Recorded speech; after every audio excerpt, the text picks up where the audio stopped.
welcome. Now, let's discuss about human resource management. Now, we can't afford to exhaust this topic in one class because it's such a broad topic. Alright, but let's just try to have an overview of what human resource management is all about. Now, by definition, human resource management is a strategic approach to the effective management of the employees of a business to gain competitive advantage. Now, you know why the human resource management department is very important in every organization? It is because there is no employee that has been employed in the business that did not pass through the department. So it is such a sensitive department for the organization. Now let's assess the roles and responsibilities of this department, the Human Resource Management Department. Now, the first one is recruitment and selection. Now, this entails, placing the right people on the right job, but this role of the business, is going to have a special, class dedicated to it later. Yeah. Now, dismissal and redundancy.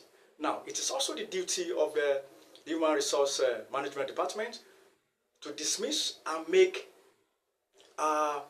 workers redundant. Dismissal is when a worker has been relieved of their job due to a misdemeanor on their part.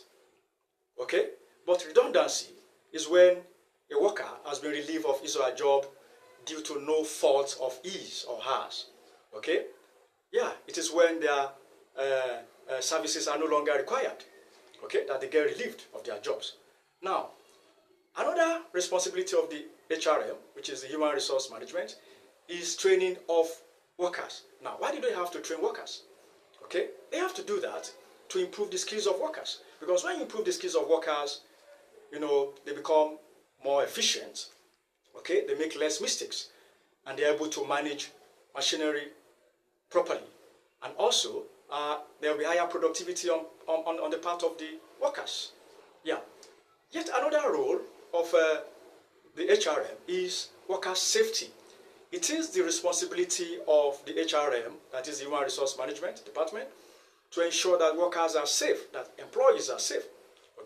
They could do this by providing them with safety jackets, with safety helmets, safety boots.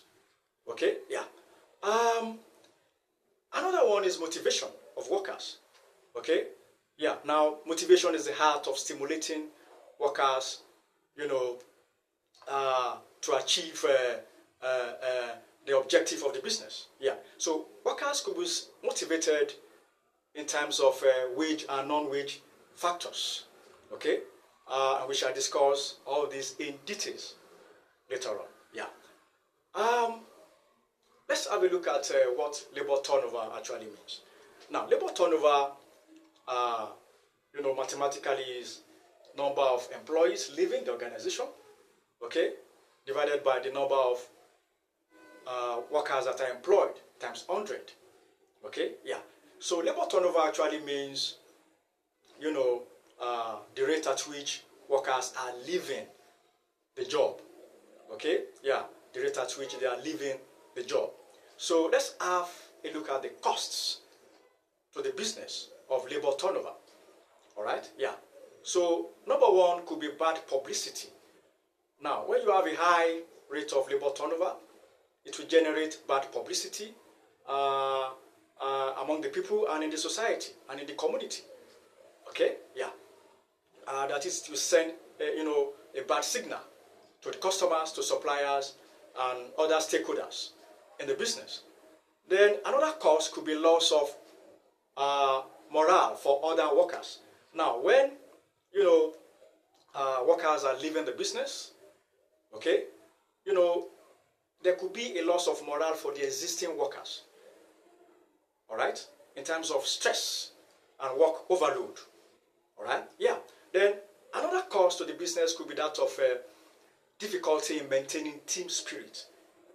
So there will be difficulty in maintaining team spirit, for better performance and efficiency at work. Now, disadvantage to the business of a high labor turnover is the cost of recruiting new employees. So which means the business will have to play new set of adverts on newspaper or other media houses looking for new employees. Okay, so it will cost the business a lot to do that. Okay, and when it keeps doing that over and over again, then the cost of production will keep rising. Okay, yeah. Let's have a look at some benefits. Okay, yeah, of labor turnover. Now, this time around, workers will be carefully selected. All right, yeah, workers could be carefully selected this time around. That is an advantage.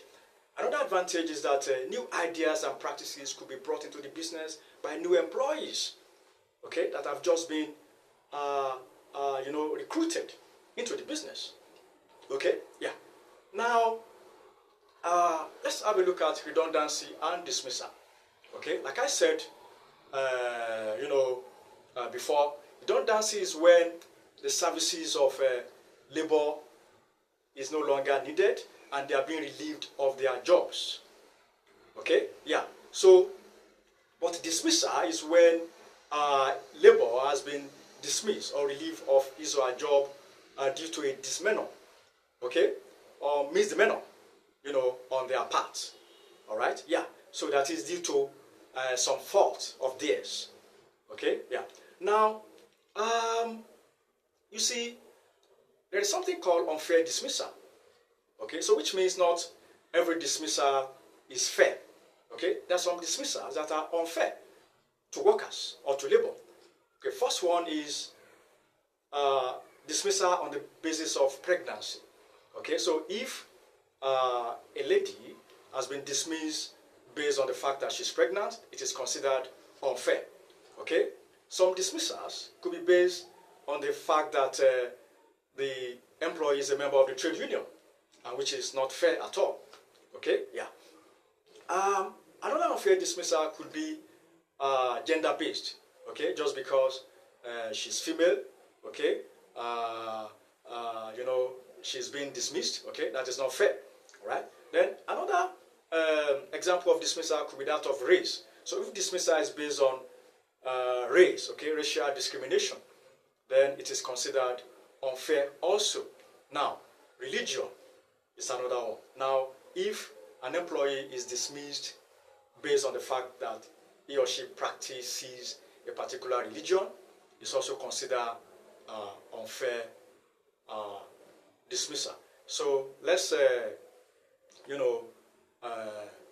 come to a close. All right. So watch out for subsequent videos by subscribing. Okay. Yeah. And then let's meet again. Thank you very much.